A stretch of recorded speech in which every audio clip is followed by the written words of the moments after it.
Welcome back to the Aubergine Chef. Today we'll be doing a white chocolate mousse with a cranberry compote. We're going to top it off with a little bit of chantilly cream, which is just a fancy word for whipped cream. And we'll also be making some gingersnaps. This is a great Thanksgiving recipe, but you can also use it for Christmas because it's got that really elegant, almost snow-like look to it. And after I made it, I was like, oh, this is a little bit more for Christmas than, or for December than it is for Thanksgiving. The reason I chose it for Thanksgiving was because I did the cranberry compote. Why don't we go ahead and get started? So the first thing we're going to make is our white chocolate mousse. Now this white chocolate mousse is basically the same recipe as the white chocolate mousse in the white chocolate mousse cake without gelatin. And that's important to know because it won't hold up the same way that recipe holds up. So you can't really slice it like a pie or a cake.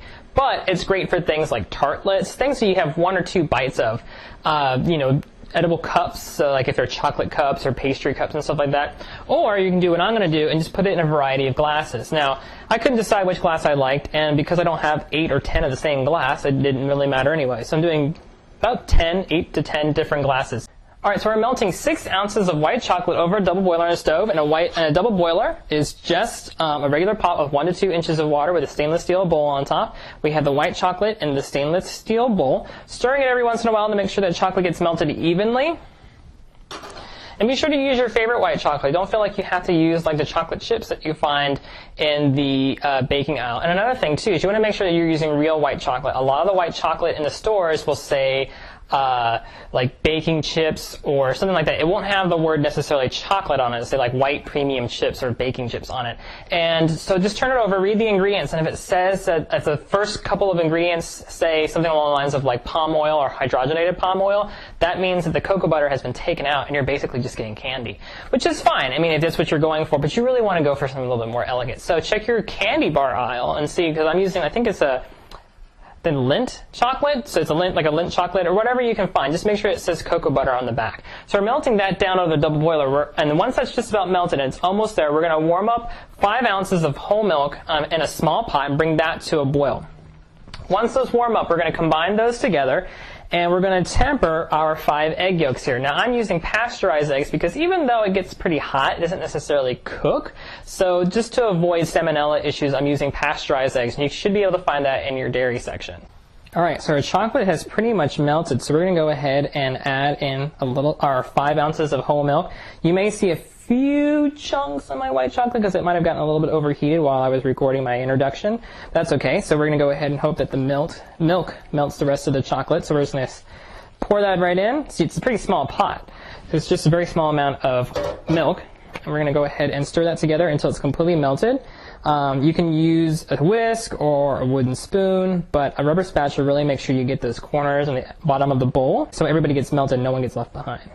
Alright, so our white chocolate and our milk have come together. We're going to go ahead and temper our eggs. So we temper it because the mixture is still kind of hot and we don't want to accidentally cook them. So that's why it's kind of like it's pasteurized, it's better, but we still kind of warm them up pretty hot. So we're going to go ahead and temper our eggs. So to temper, we're just going to slowly stir this in, just like this. A little bit at a time, or a slow drizzle. Okay, and like I said earlier, all of my ice has already melted. So we're just going to go with it. So we're just going to stir it occasionally to make sure that the corners and the edges don't set up. And while we're stirring this occasionally, we're going to be whipping up our heavy cream to fold in. So on an electric mixer with the whip attachment, we're going to whip together 14 ounces of heavy cream, 2.5 ounces of powdered sugar, and 1/8 of an ounce or half a teaspoon of vanilla extract. Alright, so fortunately, since it was such a small amount, the cold water bath worked just fine, even without the solid chunks of ice, so we're good to go. Now, it's just cool to touch. Put your finger in it, it should feel cool. Not necessarily room temperature, but cool is best. So we're going to take our Soft Peak heavy cream. As you can see, it's pretty soft, and it's going to mimic the stiffness of the heavy cream. So the softer it is, the easier it'll be to fold in, and the softer the final product will be as well. So it's super liquidy, so we're really going to kind of do more of a stirring kind of folding at first, but as it gets thicker, it'll be easier to do. And we're going to do it in stages, so that way the air cells that we've incorporated into the whipped cream get destroyed fewer and fewer times. So the first time, a lot of them are going to get destroyed. Before we're finished folding that in, we're going to put in the next batch. Now fewer cells are going to be destroyed, and then the third fold, even fewer are going to get destroyed. Okay, and notice that I'm folding it in on top of a cloth, That's to keep my table from getting super wet, but it also holds the bowl in place, so that way I'm not chasing it around while I'm folding it in. You can use that trick for like a pot if you're tempering something or stirring something heavily on a surface off the heat. And you can also do that if you're chopping on a cutting board. It's not completely folded in just yet, but we're going to check the bottom and the sides to make sure. So you see that little burst of yellow means that I haven't really been touching the bottom with the whisk. So we're just going to go back with the rubber spatula, scoop everybody up. Alright, so now we're going to go ahead and fill our glasses. Now you can just spoon it in if you want, or I can show you a trick in a little bit being a little bit neater. So this is a trick that Brave Tart put on her blog, and it's a really handy trick if you're filling your bags with something soft like a ganache or like this white chocolate mousse. So I have my 18-inch pastry bag inside of a container folded down like as if I was going to hold it like that. So I can use both hands to make sure that it doesn't get all over the place. And you want to use the same strategy for filling it. So you don't want to fill it all the way to the top, because you wouldn't do that if you had it, or if you had it on your hands. Now I've already clipped the bottom of this, just like that. As we can, again, spoon it in, or just fill it up to the desired amount. Then the cranberry combo is basically just a cranberry sauce, just a little bit thicker with whole fruit. I'm using 1 pound of granulated sugar with 1 pound of water, and we're going to bring that to a boil, and then we're going to add in 12 ounces of fresh cranberries. You can also use frozen, although frozen is usually a little bit more expensive, especially when they're in season. And you're going to want to go ahead and rinse them off and kind of go through them and make sure there's no super soft or, moldy guys hanging out there, and just pick those out and throw them away. Okay, we're also going to put in about just a pinch of salt, 1/8 of a teaspoon or whatnot, just to kind of just add a little boost of flavor. And we're going to season it a little bit differently. We're going to add in 1 bay leaf, so a decent sized bay leaf. And we're also going to add in some cardamom. So to use the cardamom, what we're doing is we're toasting it. Now, to toast it, I have it on a very small pan. I've already toasted them. It's just 4 pods for the medium mix. It's super, super potent. And we're just toasting them over like a medium-high heat until they got heated through and they've got developed a little bit of color. It's hard to tell because it's so small, but they're a little bit browner now.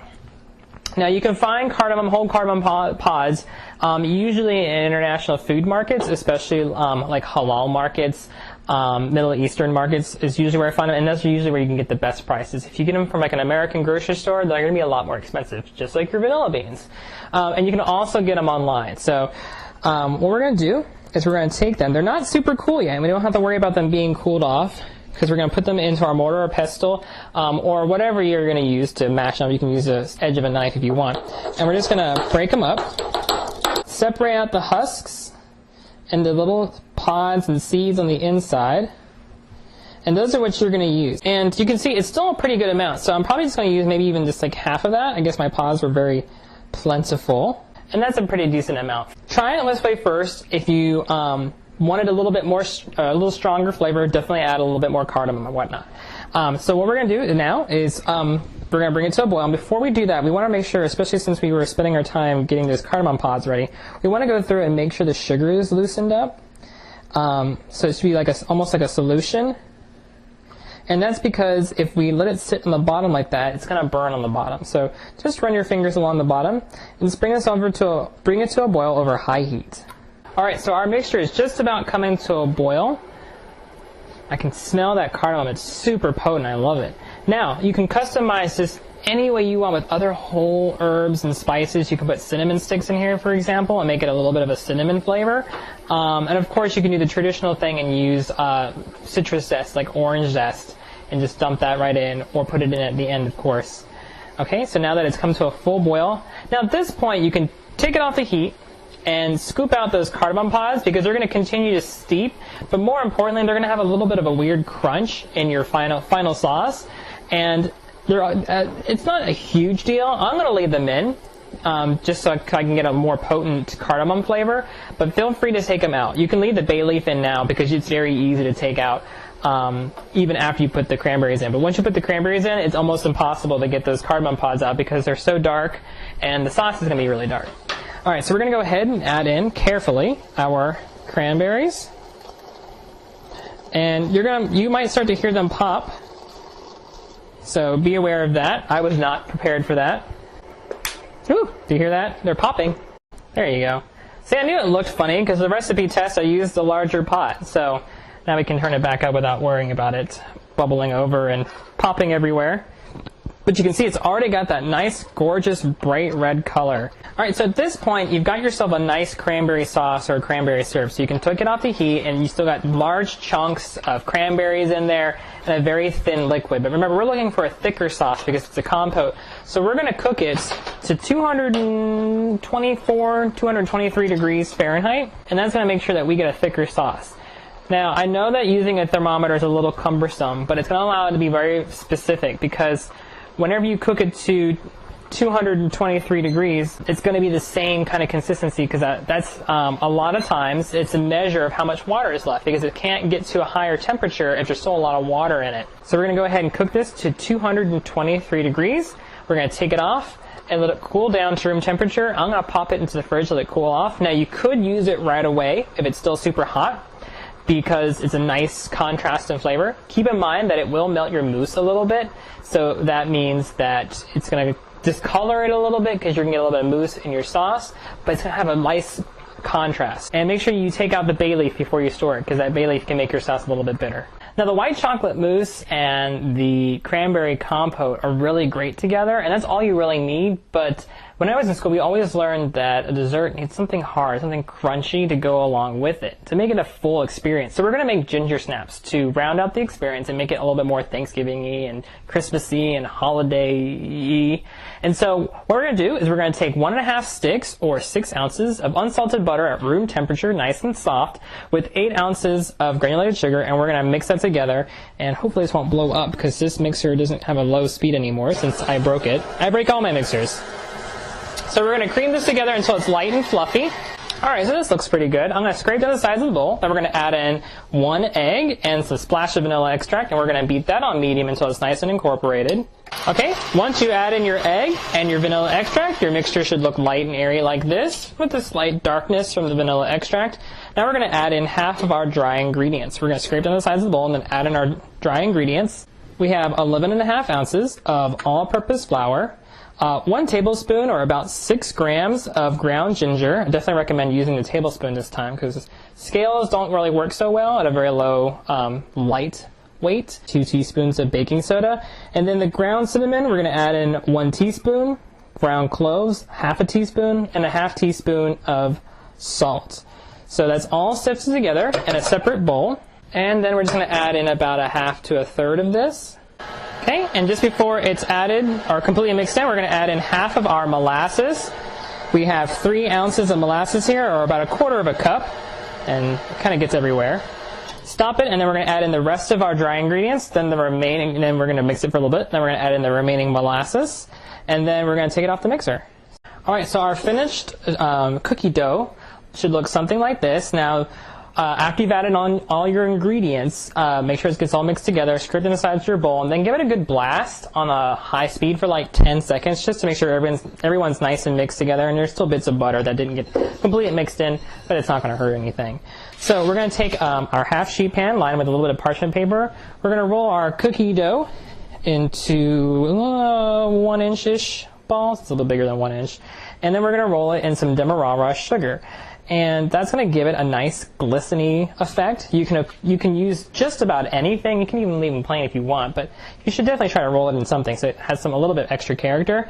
The original recipe calls for granulated sugar, and it gives it a nice rustic look if you use granulated sugar. And I also use a little bit of crystallized ginger, and I still have some over here. The problem with crystallized ginger is it doesn't really process finely in the food processor, especially if you forget it and overmix it like I did.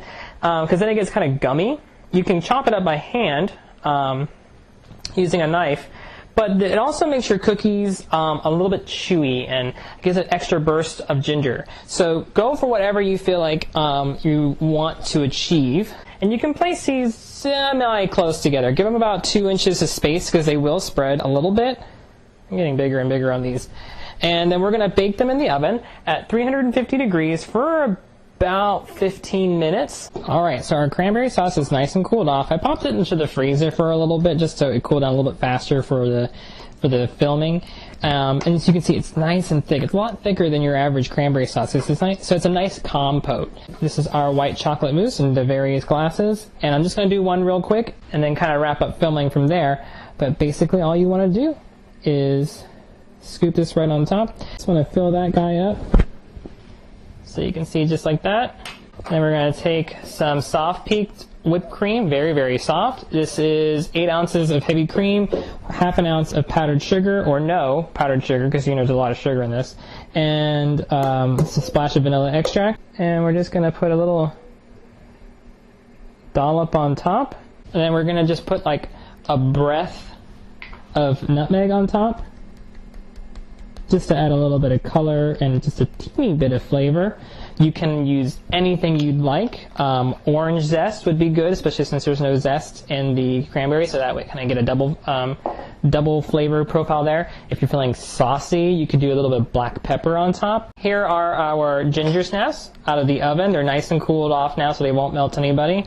And if you want, you can just take one of your ginger snaps and stick it right into your white chocolate mousse, just like that. And that'll be your finished dessert. Alright, so that's the white chocolate mousse, the cranberry compote, and the ginger snaps all together in one lovely dessert for your Thanksgiving or holiday / Christmas dessert feast.